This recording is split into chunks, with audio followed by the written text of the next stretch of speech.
It started with a letter. Not an email, not a text, but an actual letter, handwritten on thick, cream-colored paper that smelled faintly of cloves and damp wood. The handwriting was looping and elegant, but not familiar. There was no return address, only a wax seal stamped with a symbol she didn't recognize, a candle, half-melted, lying sideways. The letter came 3 days after Evelina's great-aunt Miriam passed away. It was short. The house is yours now. Do not leave it empty. Burn what you must, but do not let the last candle go out. Inside the envelope was a single brass key, old and slightly curved as if bent by hand. The address was in Vermont, tucked into a region of forests so deep it didn't show up on most modern GPS apps. Evelina and her husband Mark made the trip in late October, leaves drying to brittle confetti on the side of the road. The house was more than just a house, it was a manor, a slouching Victorian wrapped in ivy and shadow. It didn't creak when they opened the door. It sighed. They moved in slowly. Mark insisted on staying in the guest house the first night. "Let the old bones breathe," he said, with a grin that didn't reach his eyes. Evelina laughed, though it felt thin in her throat. The second night, they stayed inside. She remembered snuffing out the candles before bed. There were dozens scattered throughout the house, remnants from a time before electricity had fully arrived. Evelina had extinguished each one carefully, a kind of ritual she didn't fully understand, but which made her feel settled. And yet when she woke at 3:09 a.m., a cold pinpoint of a time, there was light flickering beneath the bedroom door. She got up. Mark was still beside her, snoring softly. The hallway smelled like wax. Every single candle was relit. Evelina didn't scream. It wasn't that kind of fear. It was the slower kind, the kind that presses against your ribs from the inside. That makes the air seem a little too thick. She walked down the stairs barefoot, the wood cool under her soles. The flickering light danced along the walls like shadows rehearsing something they hadn't performed in years. She checked every candle. Each was burning, steady and low. None were melted down. None left drips. As if they had never been lit before. As if they had just appeared. Mark came down a few minutes later, groggy and annoyed. "Did you light these?" "It's not safe, Ev." "No. I blew them out last night. All of them." He just looked at her like he didn't believe her. And maybe he didn't. That morning she threw away the matches. Even the decorative ones in the kitchen drawer. She found an old fire extinguisher in the cellar and kept it in the bedroom. But it happened again. The next night, she fell asleep early, and when she woke again, 2:57 this time, the candles were lit again. This time, not just in the hallway, but in the kitchen. The parlor. The attic staircase. As if they were leading somewhere. Mark didn't come downstairs that night. He said she was dreaming. Said maybe she was overtired. He didn't notice the smell of wax anymore. Claimed he never had. On the fourth night, she left a camera recording in the hallway. When she played back the footage the next morning, her hands shook. There was no person. No movement. But the camera caught the flame appearing, fully formed, in midair. A cold pop of static. Then light. And the worst part? When the candle lit itself, the camera's audio picked up a sound she hadn't heard in the moment. A voice. Whisper thin. Male. "Don't snuff me out." Mark refused to watch the footage. He said it was probably a glitch. Compression artifacts. "You're seeing what you want to see," he told her, over toast and jam, as though they were talking about weather, not spontaneous combustion and disembodied voices. She didn't argue. She just watched him closely as he buttered his toast with the calm precision of someone hiding something. That afternoon, Evelina found a room she hadn't noticed before. A narrow door at the end of the second-floor hall that had been completely hidden behind a faded hanging tapestry. The key she'd received, curved, brass, fit the lock perfectly. Inside was a study. It smelled of cinnamon, old paper, and something sharp. The windows were sealed shut with wax along the edges. Dozens of candle stubs lined the walls in neat rows. In the center was a writing desk, and on it, a notebook bound in human-looking leather, its pages yellow and brittle. She opened it to the first page. Light wards what the mind forgets. Keep them lit. Keep her asleep. She didn't know what that meant. Not yet. That night, Evelina made sure all candles were removed from the house. Every last one. She checked 3 times. Hid the camera again. And still, she woke at 2:33 a.m. to that flickering light. This time it was only one candle. On the floor. In the center of the bedroom. Mark wasn't in bed. She found him sitting in the dark study, staring at the blank wall. He didn't turn when she entered. "They don't want you to stop," he said quietly, his voice almost childlike. "It's not the candles, Ev. It's the flame. That's where they live. And when you snuff it out, they have to find another place to go." He turned toward her then. And smiled. A smile she didn't recognize. Mark didn't remember the conversation the next morning. At least, that's what he said. He laughed it off, rubbing his temple and blaming it on a dream. "You know I talk in my sleep. You've told me that 100 times. But Evelina knew what she saw. The vacant look in his eyes. The waxy sheen of sweat on his brow. And the smile, too wide, too slow, like someone trying to imitate him from memory. She checked the footage again. Mark wasn't on it. Just the candle. Just the pop. And then, something new, for less than a second, the frame warped. Not glitched, warped. Like the hallway itself had bent, as though something had pressed against the walls from the inside, trying to push through. That night, Evelina didn't sleep. She sat in the parlor, lights on, camera in hand, every window open, fire extinguisher beside her. The night was still. At exactly 3 a.m., the power cut.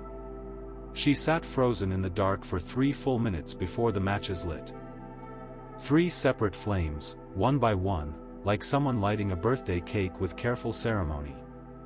Only there was no one in the room. She ran upstairs, screaming for Mark.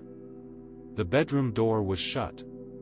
When she forced it open, she nearly slipped on the ash.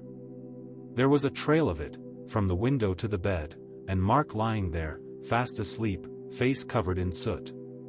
On the pillow beside him, 3 burnt matches. His hand was curled around one of them. And carved into the headboard, deep and clumsy like with a dull knife. "She's almost ready."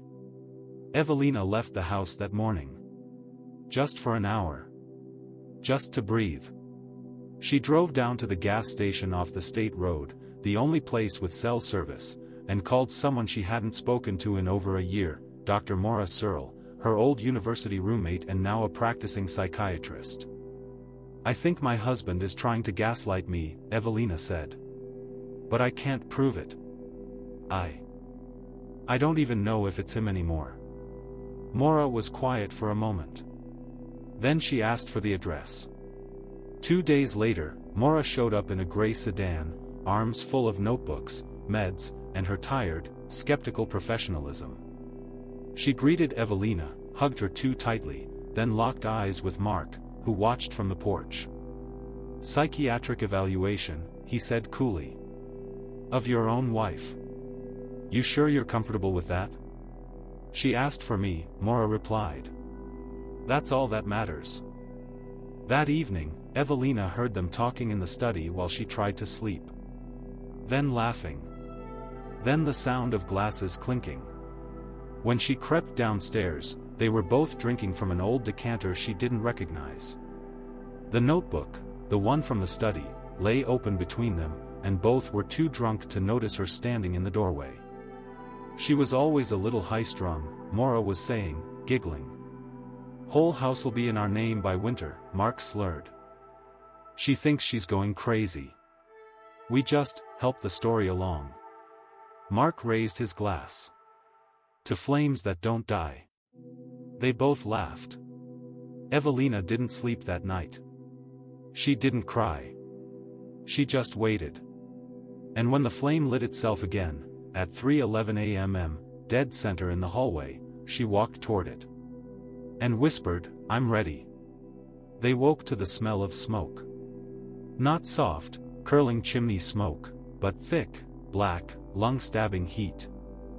The kind that fills your chest with alarm before you even open your eyes. Mark stumbled out of bed coughing. Maura tripped down the hall, barefoot, shouting Evelina's name. But the hall was already a tunnel of flame. The study was gone. The parlor was gone. The walls themselves were melting, like wax around a flame. The house wasn't burning from the outside in, it was inverting, as though the fire had begun in its bones. From somewhere above them, Evelina's voice echoed, clear and strange. "You wanted a show. Now you're part of the act." Mark tried to run, but the floor gave beneath him. Maura screamed once, just once, before the beam fell. They never made it out. Witnesses later said the fire was sudden, inexplicable. That it moved unnaturally fast. That the smoke rose like something alive, like a figure, and then vanished entirely, leaving nothing but ash and scorched foundation. No bodies were found. But the remains matched dental records. Police closed the case within a week. Tragic accident. Old wiring. Unstable structure. Only one thing didn't fit. Fire crews found a single object untouched by flame, sitting perfectly upright on the front lawn. A brass key. Bent, but unburnt. 3 years passed. Evelina was found 2 counties over a week after the fire, barefoot and silent, walking along a riverbank with her clothes soaked in smoke but no burns on her body. She was hospitalized. 4 weeks, she didn't speak. Wouldn't respond. She just stared at light bulbs like they were watching her back.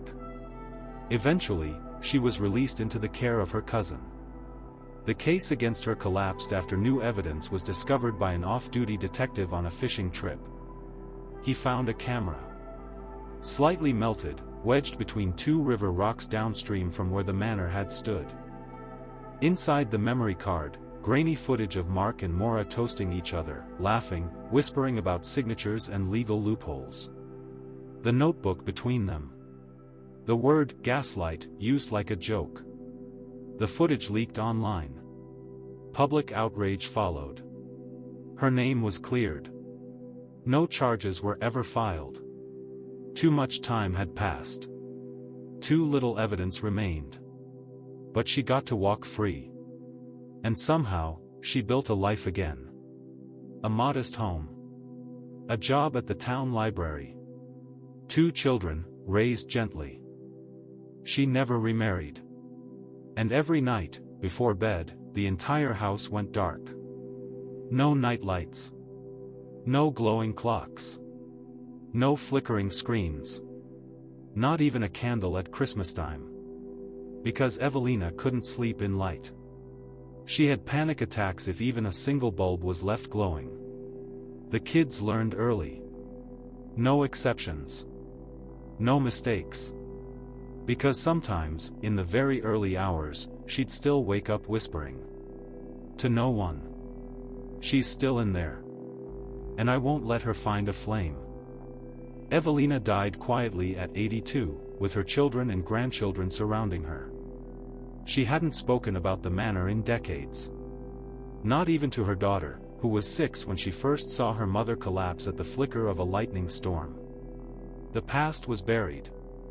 The house was long gone. But stories, like wax, leave residue. In the attic of Evelina's final home, beneath floorboards she'd nailed shut herself, a carpenter found a box marked with a familiar wax seal, a sideways candle, half melted. Inside were letters. Dozens of them. All addressed to her. Some were blank. Others carried single sentences in handwriting not hers. Don't snuff me out. You gave her a name. Light is the leash. But one letter stood out. It was dated the week before the fire. The ink was smeared, almost weeping. They made a pact, but I made a promise. And promises burn deeper. That night, the carpenter tossed the box in the lake near his cabin. He didn't believe in curses. But later that month, he woke at 3:11 a.m. to see a candle floating in the middle of the water. Lit. Unmoving. Burning against the wind.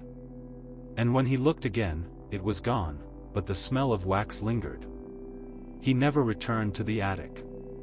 And far from that lake, in a city that never knew Evelina's name, a child would someday wake from sleep, trembling at the flicker of a forgotten flame. Because some stories don't end. They just wait for the next match.